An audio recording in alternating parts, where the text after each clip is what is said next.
Hi, I'm Danielle with Family Voices of Wisconsin, and this short video, Your Voice Matters, Becoming a Family Leader, is a great first step to getting involved with your community, whether that's talking with your legislator about a community issue or joining a new committee or a board. Family Voices of Wisconsin is an affiliate of National Family Voices and serves as Wisconsin's HRSA-funded family-to-family health information center. We are also part of the statewide network serving children and youth with special health care needs, as supported by Wisconsin's Title V program. Our work is focused in three central areas. One is developing easy to understand information for families through newsletters, fact sheets, and learning sessions, including videos just like this one. By providing family leadership opportunities, including the Wisconsin Family Leadership Institute, and through our involvement in systems change and public policy initiatives.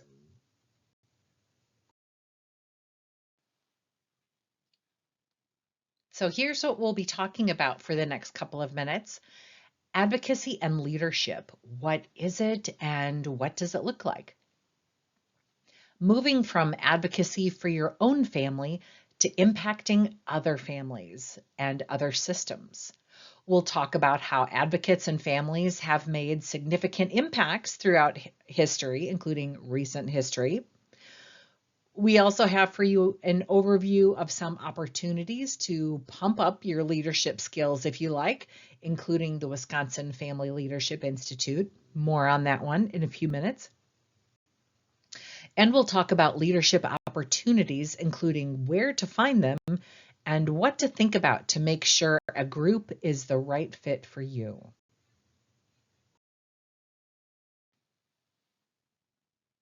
The decision-making table. I realize the slide reads, "You belong here," but there have been times when I didn't feel that way, when I was there, but didn't really feel like I could say anything. The decision-making table, by the way, can be anywhere or everywhere, right? At the clinic, at the IEP meeting, or out in your community. And it can be hard in those moments to remember that we do have something to say, something to contribute, and that doing so is so, so very important. So let's dive in. So, what is an advocate? Well, it's broadly defined as someone that speaks up on behalf of another person. As parents, we often do this for our own families, but we've probably also advocated for others around us too. And when we advocate, it might be for our own kids or maybe for the child or children of others.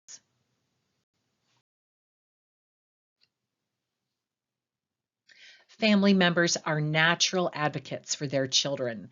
We might find ourselves having to explain about a therapy our child is receiving to a friend or a family member. We might have to advocate for something in the IEP meeting or at the doctor's office.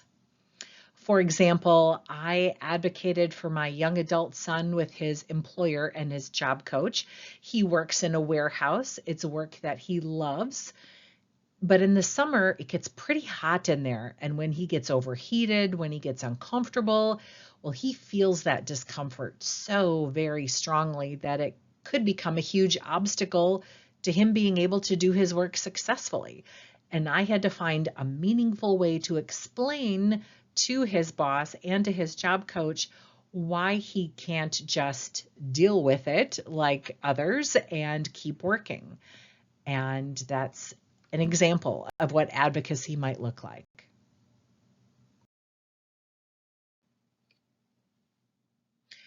Systems change is something that happens when there is something that impacts many people or many families. We were just talking a moment ago about the advocacy families do all the time. Well, the difference between that advocacy and systems change is actually very, very small.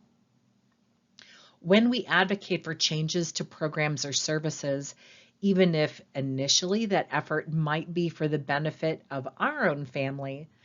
Well, as a result of that effort, things can change for everyone, and that is systems change. Don't think that systems change for you is out of reach, because I can assure you it isn't. Systems change happens all the time, and I'll share some examples of that in a moment.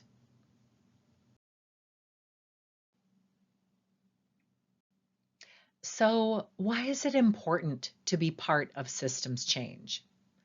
Well, families live with these systems, and when things in them change or don't work quite right, it affects us and those we care about. Sometimes it can affect us deeply. If you have an opinion about something, it's important to speak up about it. And by that, I mean speak up about the issue to those that can do something about it.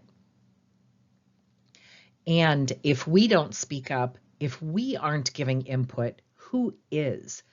Because I can assure you, someone is. Are the decision makers hearing the voice of families, or are they hearing from someone else? Make sure the voice they are hearing is yours. And it's important to acknowledge that no one cares about our kids more than we do.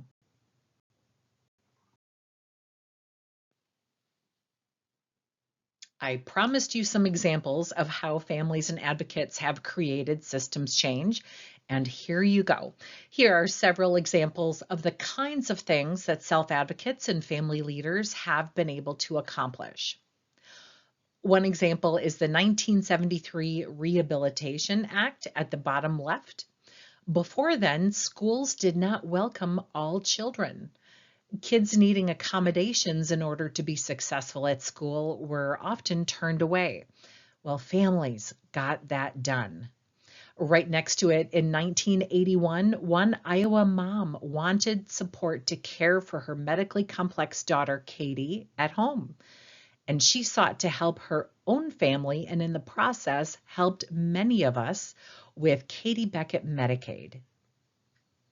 In 2010, Rosa's Law changed government language, with Wisconsin agencies following suit.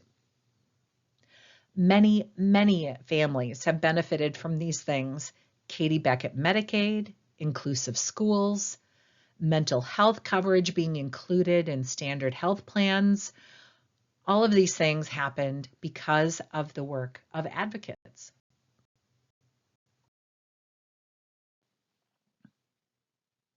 I see posts like this one online all the time.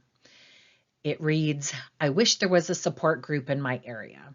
Or another one, "The sidewalk on the way to the library doesn't have cutouts where we cross, so we have to go an extra block out of our way to where there are curb cutouts to get there. So frustrating." Indeed.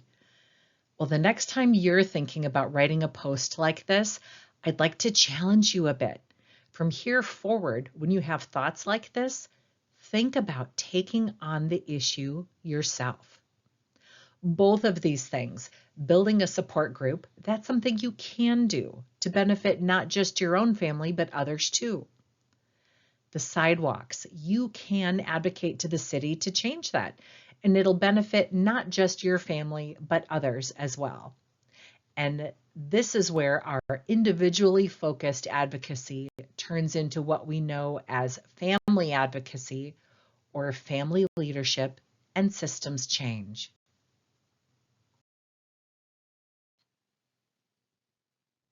We can change things for ourselves through advocacy, right? So what if we stretch that advocacy just a bit to benefit not just our own family, but all families, to have an impact on improving services or supports, to make a community more welcoming, to build opportunities where we have the chance to make change. And that's where leadership advocacy begins.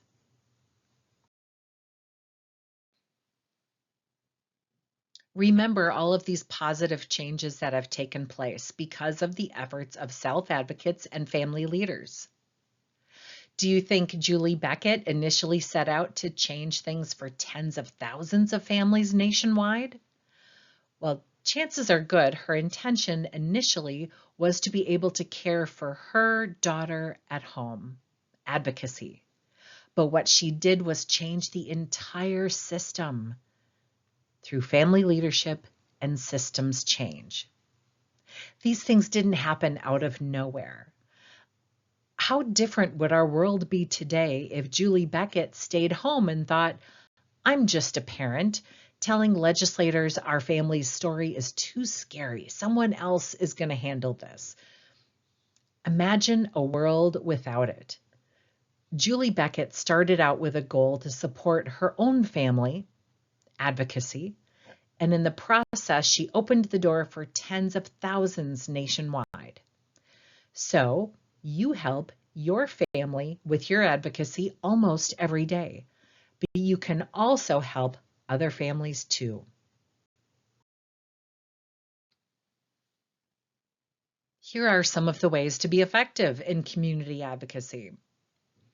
Speak up and share your opinions. You are knowledgeable.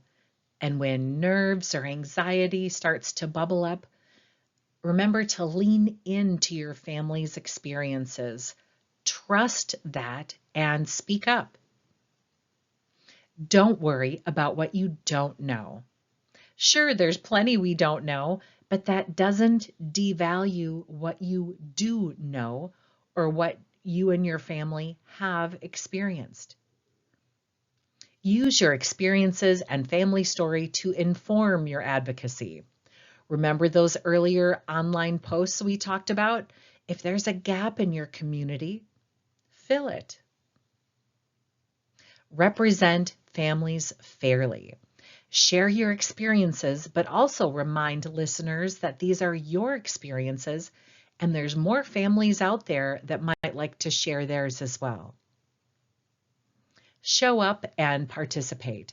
As advocates, we need to come prepared and ready to contribute to the conversation.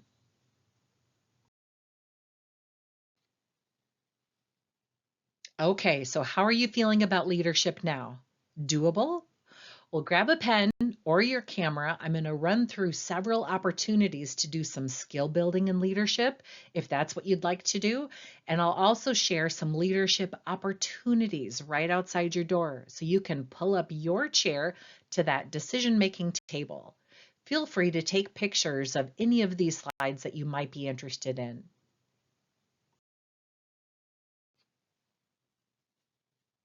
Partners in policymaking. Partners is offered by the Board for People with Developmental Disabilities. They include the history of the disability movement. They talk about person-centered planning, policy, and more. It's open to parents, siblings, caregivers, and self-advocates. The series often starts in the fall with applications opening in the summer.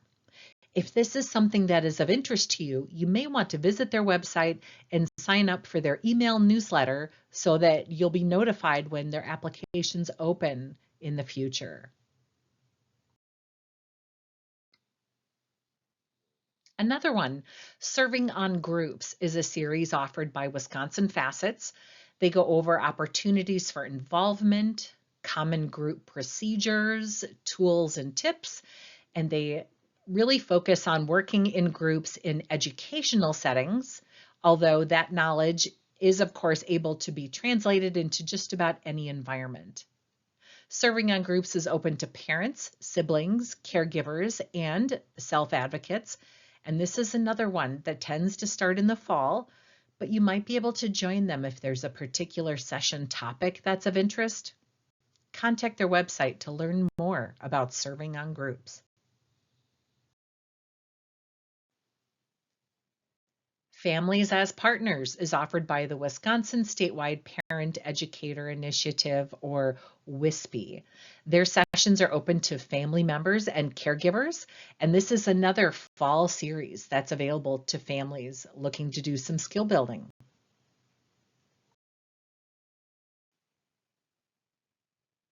And the Wisconsin Family Leadership Institute, or WeFly, is offered by Family Voices of Wisconsin. The program is divided into two parts: WeFly Foundations and WeFly Advanced. Foundations focuses on the building blocks of leadership, skill building before getting to the decision-making table, and Advanced takes a deeper dive into things that family leaders encounter when they're at the decision-making table, like steps to creating a strategy to be strategic in your advocacy, handling imposter syndrome or imposter experience feelings, and more. Advanced also includes a leadership project. Applications open in the early winter for foundations and in the spring for advanced. I encourage you to sign up for the Family Voices of Wisconsin email newsletter to be informed about future sessions.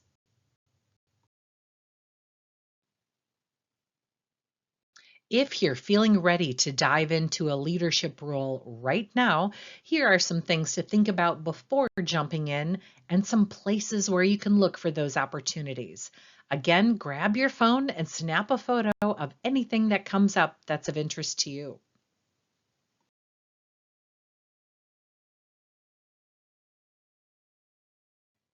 If you're feeling ready to dive into a leadership role, here are some things to think about when you're considering joining any group. And I don't share these things to be discouraging, but rather so you can go into making a commitment to a group feeling well informed about what to expect. Ask about expectations, like how long is the commitment? Is the group just meeting once, or is this a 3-year term commitment? How often do they meet? Make sure that when they meet, it works for you. Ask about compensation. If others at the table are being paid for their time, family leaders should be paid too. Is the meeting virtual or in person? For example, if the meeting is in Madison and you live in Stevens Point, well, that could be a factor. Take a look at the group's website and look at their values, their mission, and their existing leadership. If it's a committee attached to an organization or a government agency, those meetings are usually public. Sit in and attend one just as an observer, a member of the public. If after all this you think it's a good fit, ask the chair or the person running the meeting about the process to join the group. Some groups consider new people all the time, and others have a specific time of year when they consider new additions. If it's a group that accepts new people just once a year, try to attend the meetings between now and then. It shows that you're serious about your desire to get involved, and it demonstrates your commitment to showing up, which is a bigger deal than you'd think. And it helps to make that transition to the table a smoother one because you'll already know what's going on and you'll have a sense of the personalities and dynamics of the group.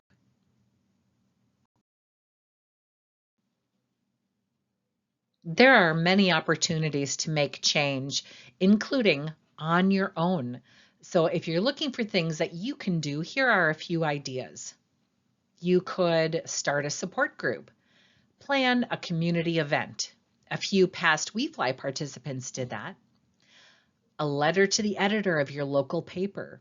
It might seem old-fashioned, but local officials still read those. A presentation to your faith community. You can advocate to decision makers. The other day, I was talking with a parent that had a negative experience with her county mental health crisis line. Those kinds of programs are often driven by an advisory committee. Attend the committee meeting and share your experience during their public input portion. Or write a letter to them. Or join that committee. You could also create a group around a community need or join an existing group and help them do their work even better.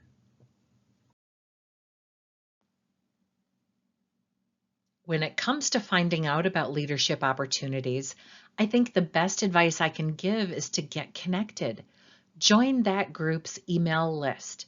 Follow them on social media. because oftentimes that's where announcements for leadership vacancies will be made. And even then, openings at the decision-making table aren't always well promoted. When it's something you really care about, be proactive and reach out and ask. And remember that it's okay to be persistent. Still be kind, but you can also be persistent.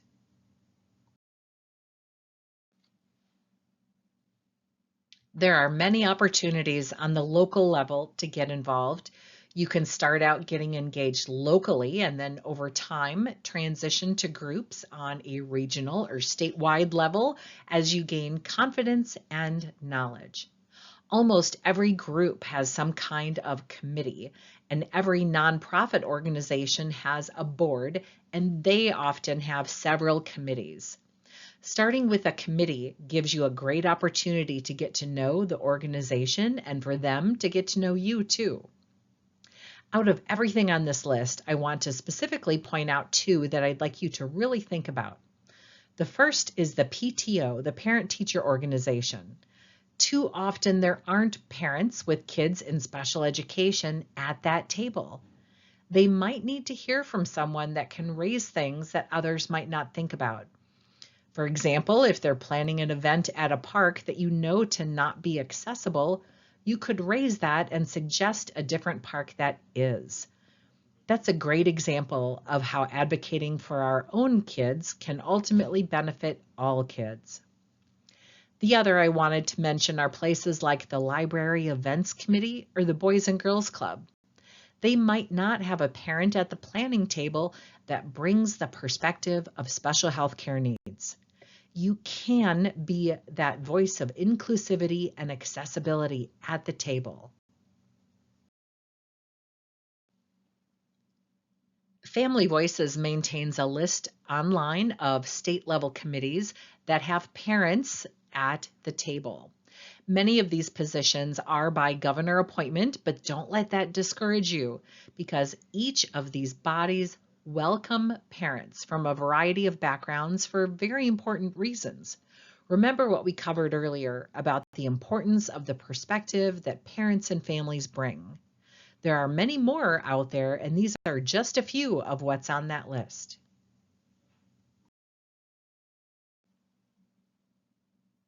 As we wind things down, I wanted to share this. Advocacy has been a huge part of my healing journey.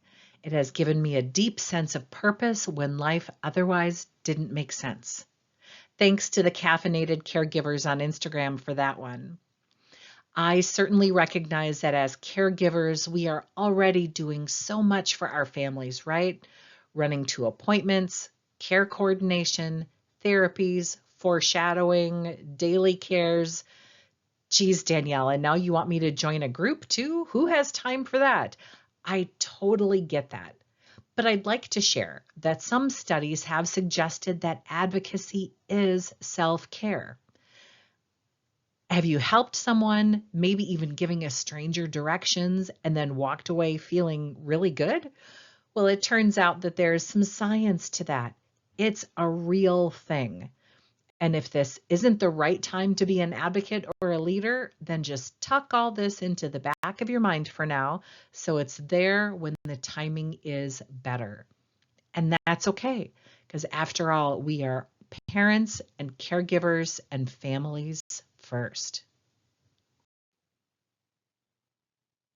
Thanks for being here. I hope you found this helpful. Our team is always available to talk through your advocacy plans or brainstorm about other leadership efforts. Drop us an email anytime at info@fvofwi.org and let us know how we can be of help. Thank you.